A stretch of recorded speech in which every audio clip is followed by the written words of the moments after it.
لكن عملها حلوة قوي قوي ابراهيم سعيد بعد ما ارتطمت في الاقدام، وتتحسب لابراهيم سعيد 100%، ويبقى 2-0. الهدف الاول لرضا شحاتة في الدقيقة 7، والهدف الثاني لابراهيم سعيد في الدقيقة 18. عملت حلوة قوي قوي قوي، لكن في تباطؤ من دفاع نادي الزمالك اهي، وامسكها وسبعة منصف يلعبها وائل جمعة ويلمسها ابراهيم سعيد. يا سلام عليك يا ابراهيم يا سعيد. 3 حلوين لبلال، احلى لخالد بيبو، وبيبو بيدور لبلال مرة ثانية ومضغوط على بلال، وهوبا والهدف الثالث، والهدف الثالث. الله الله الله الله الله الله الله الله الله للصبح. حلوة حلوة حلوة. ايه يا ابني ده؟ ايه يا بيبو ده؟ ايه اللي انت عامله ده؟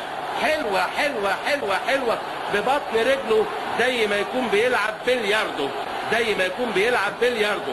حطها جميلة بعد ما ثبتها له على القوس احمد بلال، والدقيقة 29 او 28 ونص، واحمد بلال يهدي بيبو كرة ارضية ينشرها بلياردو خالد بيبو، والهدف الثالث للنادي الاهلي في امسية غير متوقعة. ادي بيبو وادي بلال، ويحل عليه الرصيكة ويسيبه ويخش على طول بيبو يحطها زي ما بيكون بيحط ضربة جزاء بالظبط، لان مفيش اي مشاركة من